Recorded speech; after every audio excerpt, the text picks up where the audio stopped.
예수 그리스도와 삭개오의 이야기는 우리가 잘 알고 있는 이 말씀, 스토리입니다. 삭개오 그는 누구인가?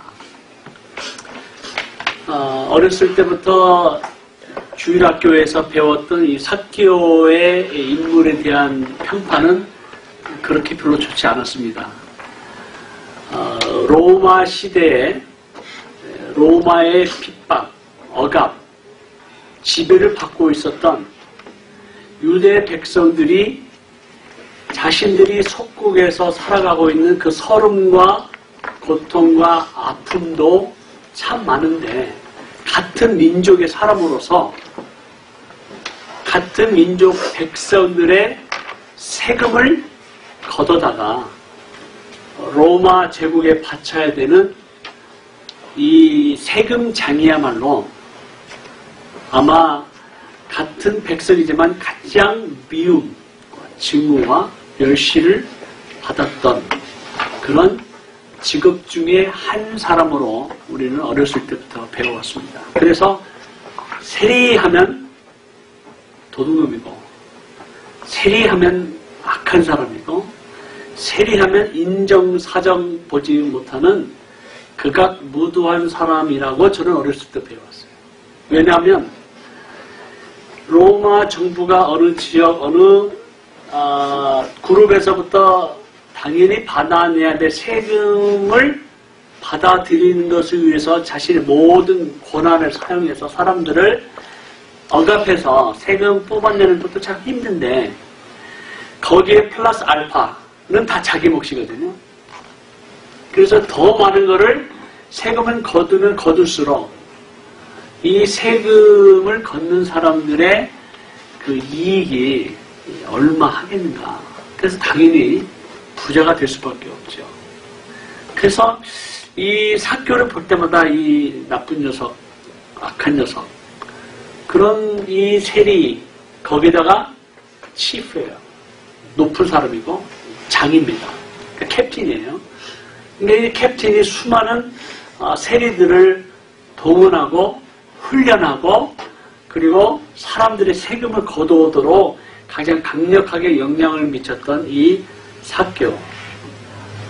그 삭개오의 일생은 그 누구도 이 삭개오에 대해서 좋게 평판하지 않을 것입니다.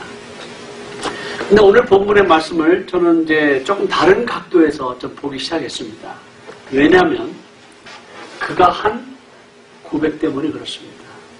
어떤 고백이냐면 8절에 보면 서서 주께 여짜오되 주여 보시옵소서, 내 소유의 절반을 가난한 자들에게 주겠사오며 만일 누구의 것을 속여 빼앗은 일이 있으면 내 갑절이나 갚겠나이다. 이 삭개오의 고백을 보면서 삭개오의 인생은 어떠했을까? 이건 저의 이제 순전한 개수입니다. 이제 그 말은 뭐냐면, 자기가 갖고 있는 어떤 직업 때문에 많은 오해와 또 수많은 사람부터 미움과 멸시와 지탄의 대상이 된 이 사람에게는 참 기쁨이 없었구나. 그리고 사람들과의 만남의 교제를 통해서 얻을 수 있는 인간의 어떤 기쁨, 즐거움, 또 마음의 평안, 안식이 없었으리라 생각합니다. 왜냐하면 육체적으로 보면 핸디캡이 있어요. 키가 작아요. 그 당시 키가 작은 것이 어떤 의미가 있을까라고 생각이 되면, 아마 일반적으로 키가 작은 사람이라면 보통 육체적인 핸디캡이 있으면 사람들이 생각할 때, 아, 신의 벌을 받았구나, 신의 저주를 받았구나, 혹은 참 일반적으로 함께 대화하거나 교제하기에는 조금 불편한 그러한 아주 키가 작은 난장이었으리라고 생각을 합니다. 일체적으로 핸디캡이 있어요. 그리고 그의 관계 속에서 세리장을 했기 때문에 수많은 사람부터 공격의 대상이 되고, 도대체 교제할 수 있는 사람이 없는 참 외로운 사람이었겠다. 그런 생각을 해봤습니다. 그가 어느 날 예수에 대한 소문을 들었습니다. 예수님께서 이 갈릴리와 유대 땅 가운데서 행하신 놀라운 일들을 본 수많은 사람들의 간증을 듣게 되고 소식을 듣게 되면서 도대체 예수가 누군가 한번 좀 만나보고 싶다. 그리고 예수 그리스도께 오셔서 연약한 자들, 육체가 고통당하는 자들 치유해 주실 뿐만 아니라 새 삶으로 변화된 그 역동적인 변화된 삶의 간증과 증거들을 소식을 들었던 것 같아요. 그래서 예수 좀 만나고 싶은 열정이 생겼습니다. 근데 키가 작으니까 예수님이 오셨다는 얘기를 듣고 만나보고 싶은데 이리 껴봐도 저리 껴봐도 사람들은 삭개오야? 아마 쳐서 못 오게 할 수도 있고 또 뭐 그냥 너무 사람들이 막 미었던 마치 우리 그 부유 아래야 막 사람들이 밀려 막 오는 것처럼 예수님을 만나고 보기 위해서 뭐 찾아오는 수많은 사람들의 이 컴팩트된 이 장소에서 도저히 삭개오는 아마 예수님의 얼굴조차도 볼 수 없었던 그 안타까움에 에이 빌어먹으면 뭐 안 되겠다 뭐 내가 나중에라도 뭐 보지 뭐 기회가 없겠나 뭐 이런 생각을 얼마든지 할 수 있을 텐데 삭개오는 그게 아니에요. 한 열정이 있어요. 예수님을 한번 꼭 만나봐야 되겠다. 그래서 우리가 흔히 알고 있는 뽕나무, 새로 번역된 것은 돌감람나무라고 하는데 이 돌감람나무는 어쩌면 이스라엘의 영적 상태를 상징하는 겁니다. 감람나무인데 돌감람나무예요. 그러니까 전혀 이파리도 많고 나무도 큰데 뭐 가지도 뭐 아주 크게 넓게 높게 뭐 아주 큰 나무인데 뭐 열매를 먹지 못하는 나무예요. 그것이 마치 이스라엘 영적인 상태에서 상징하는 것 같은데 이 삭개오가 그리 올라가서 예수님을 보기 위해서 막 기어 올라갔겠죠. 뭐 예수님의 사역 가운데 예수님은 많은 사람들 이렇게 굽어보시며 내려다보시며 부르시며 이렇게 하셨던 주님은 아마 이 성경에 기록된 예는 주님이 머리를 들어 쳐다본 he look up 그러니까 머리를 들어 바라본 사람이 아마 이 삭개오에는 아마 없었을 것 같아요. 예수님께서 머리를 들어서 삭개오를 보셨습니다. 보시고 하시는 말씀이 속히 내려와라. 속히 내려와라. 아니 천천히 내려와도 될 텐데 왜 그렇게 급하셨나. 어쩌면 그 하나님 입장에서 인간을 쳐다보는 게 좀 뭐 견문적으로 그러셨는지 아니면 어떤 그게 하나님의 구원의 역사가 일어나는 것을 속히 이루시기를 원하셨던 그 주님의 열정과 예수님을 만나보고 싶은 그 삭개오의 그 열정이 탁 스파크가 돼가지고 그 하나님의 어떤 급한 역사가 일어나는 듯한 그런 주님의 액션이 급하게 표현이 되면서 속히 내려오라. 내가 네 집에 유하여야 하리라. 그래서 이제 이 예수님의 초청을 받은 이 삭개오가 너무 기뻐서 예수님을 위해서 막 잔치를 벌이죠. 사람도 수근수근합니다. 아, 예수가 어떻게 저런 죄인의 집에, 세리의 집에, 악인의 집에 갈 수 있는가. 막 수근수근할 때 우리 주님께서 아마 가만히 앉으셔서 제자들과 함께 교제하시고 하는 이 모습을 보면서 아마 뭔가 삭개오가 영적인 어떤 그 깨달음이 왔던 것 같아요.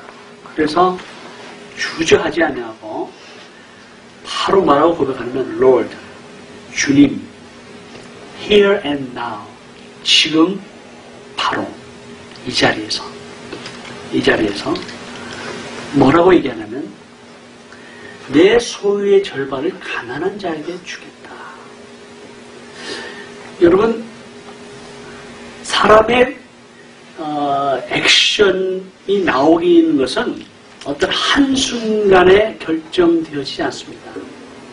아마 평소에 이거에 대해서 고민하고 생각하고 아마 언젠가 한번 이거를 내 생애에 대해서 많은 것을 가졌지만 허무한 인생, 모든 것을 소유하였지만 공허한 인생, 참 행복과 평안이 없는 인생을 살았던 그 외로움, 그 안타까움 속에서 결국 물질이 나에게 행복을 가져다 주지 못하는 거구나. 명예가 나에게 기쁨을 가져다 주지 못하는 거구나.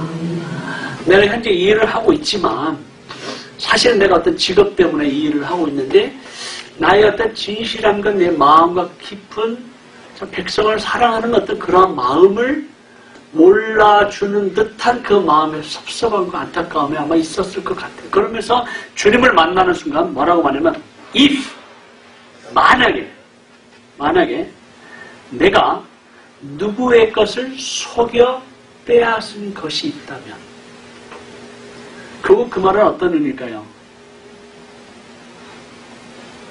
그는 세리로 살았지만 어떤 면에서 뒤집어 생각하면 누구의 것을 빼앗거나 속여서 억지로 그것을 탈취하지 않은 사람이라고 생각이 되어집니다. 다시 말하면 그의 삶은 그의 직업을 해서 정당한 세금을 받았지만 그 정당한 세금을 통해서 받는 그 부의 어떤 축적으로 말미암아 그가 정당하게 벌은 거라고 생각이 되어져요. 그러면서 그의 삶에 보면 다른 사람들 손가락질하고 다른 사람들을 욕하고 그 직업이라고 하는 것 때문에 수많은 사람들이 멸시하고 천대했지만 그러나 하나님 보실 때 어떤 면에서 정직하고 순전하고 하나님 앞에서 흠 잡을 수 없는 그러한 삶을 살았기에 그가 예수님을 만나는 순간 내 재산의 모든 재산 가운데 절반을 가난한 자에게 주겠습니다. 내가 만약에 혹시 속여서 빼앗은 것 있으면 4배를 갚겠습니다. 그 말은 두 가지로 해소하죠. 속여서 빼앗은 것이 있어서 내가 4배를 갚겠다는 자신의 결단일 수도 있겠고요. 아니면 나는 결코 남의 것을 속여서 빼앗은 적은 없습니다. 라고 하는 고백으로도 해석이 되어질 수 있어요. 저는 뒤의 것으로 해석이 되어졌어요. 그러면서 이 주님을 만난 이 삭개오의 그 자신의 순종과 결단, 그 액션을 통해서 우리 주님께서 리스판드 하신 게 오늘 너에게 구원이 임하였다. 참 그 구원의 역사가 여러 가지 종류로 여러 가지 다각, 여러 가지 방향에서 사람들에게 임하는데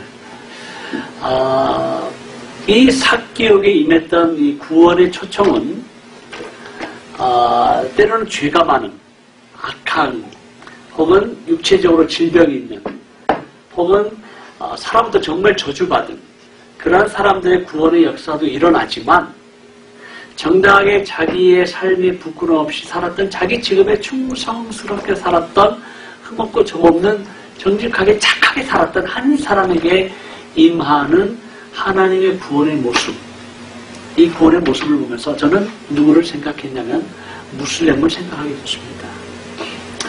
무슬림들을 보면 그들 나름대로 착하고 선하게 살려고 노력합니다. 비록 영적으로는 미혹되어 있고 잘못 오도되어져 있고 나름대로 잘못된 진리를 따라가고 있지만은 그러나 그 삶 자체를 보면 착하게 살려고 그래요. 선하게 살려고 해요. 인간적으로 참 최선을 다해서 열심히 노력하면서 가정을 이루면서 사랑하고 그렇게 살려고 노력하는 사람들이에요. 또 이 땅 가운데 예수 그리스도를 믿지 않는 사람들이라고 해서 다 같은 죄인들인데도 불구하고 우리는 용서받은 죄인이고 아직 하나님의 사랑을 알지 못하는 죄인의 차이일 뿐이지 마치 우리는 의인인 것처럼 생각을 해서 쉽게 정죄하고 예수 믿지 않는 사람들에 대해서 거리를 두고 그들의 삶에 대해서 우리는 쉽게 손가락질하고 미워하고 때로는 멸시하고 저주할 수도 있다는 거예요. 그런 사람들을 하나님께서 찾으신다는 거죠. 저희가 이번 터키의 아우리치의 사역에 하나님의 부르심 받고 달려가고 또 여러분들은 우리를 보내주십니다. 기도로 함께 하십니다.